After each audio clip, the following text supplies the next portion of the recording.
Oh, you been new, huh? Yeah, I been new. I can't just tell you that. I gotta show you that. They're still adding money to the program. So, and people are like, why are you saying this? You used to play. I'm like, yeah. I said, me speaking about this really goes against me. Like, my annuities and my portfolios in the NFL. It's under NFL. So if they go down, my stuff goes down. But I feel like you guys' souls mean much to me. So you can see the bigger picture. So you don't have to argue with Wednesday at 3 p.m. with a fan that's a Patriots fan. Y'all guys cussing each other out. And it's not even, it's just all scripted. Like you want me to say, it's like, I can't tell you if I was scripted when I was playing it because I'm underneath that matrix where I'm just going running my plays. But when you look at it outside of it, you see these calls that are being called don't make sense. You see the penalties that are happening. Like, so I want people to detach from making NFL football their idol and worshiping it all the time. And I'm not trying to get people to pull back a little bit and see the bigger perspective in life. I mean, y'all know all the X's and O's, man. I'm just sitting at home watching. I don't like to get into that because I don't believe the game is really decided on the field. So, I don't get into all the X's and O's and talking, man.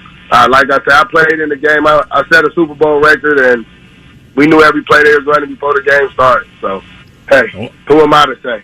Well, tell us about that week leading up to the Super Bowl, because that was the big thing. Bill Callahan was the Raiders coach at the time. Obviously, John Gruden had just come over. Tell us about that week of preparation leading up to the game and how it was executed by you guys. I mean, you could know which plays are coming. And Tim Brown and Jerry Rice come out and say that they made them run Jerry Rice. John Gruden's offense. Yes. Yep. It was his offense, and you guys knew exactly what was coming. Did you know every single play? They didn't run that offense all year, though. Ain't it odd that you would run it when you're playing against us? So did you guys know every play before the ball was snapped?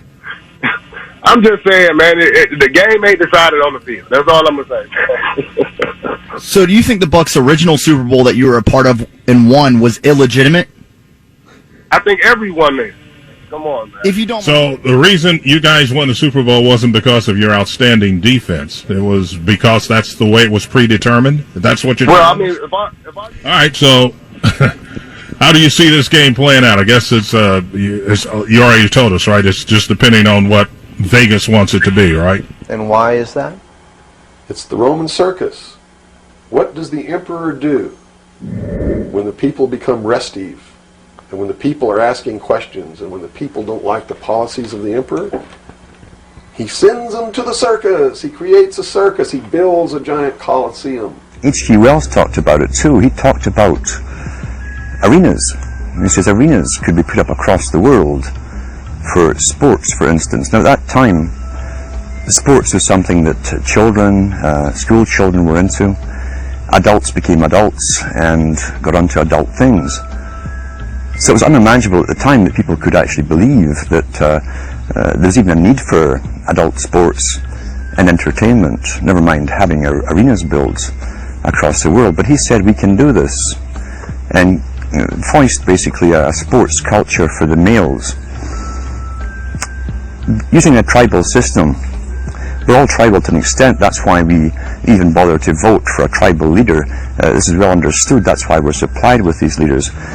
And because the average man begins to throw the Christians to the lions, and he has great chariot races and football games and basketball games, all to keep the idiots preoccupied with things that don't mean anything in the scheme of the entire world.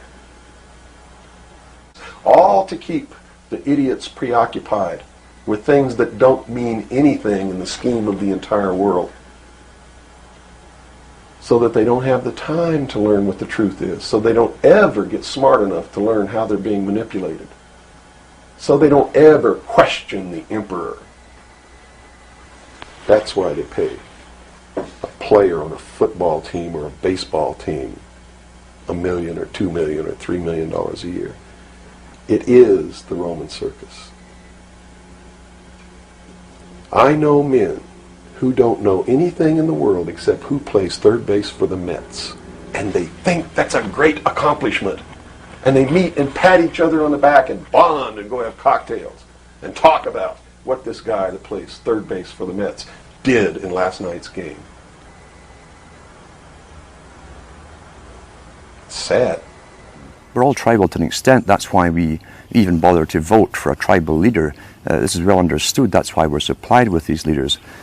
And because the average man was to become more disengaged from his own destiny as the expert class arose, it was decided that the males would get their outlet, basically, gradually becoming helpless as males, through sports. Therefore, they'd have a tribal team they could identify with. They could cheer them on as though they were winning. In their own personal lives, they were getting nowhere. They were getting disenfranchised, in a sense, as experts took over decision-making for them in all kinds of fields. So this was psychology at use, planned before they even implemented the sports. Sports used to only come out on Saturdays, and over a 10-year period, it gradually came on every night of the week. Until today, we have even sports channels, sports. So now you see guys who are sitting home, who are basically powerless at work. They have boss who are sitting home, who are basically powerless at work. They have bosses. They're powerless on the roads. There's police and traffic wardens and cops watching them. They have no means to feel strong, and so they tend to watch sports as a substitute. They project themselves into a game which they never participate in, but as long as their team wins, they feel something's happening in their life that's positive and it's successful. It's a very good substitute for many, many things as far as the elite are concerned.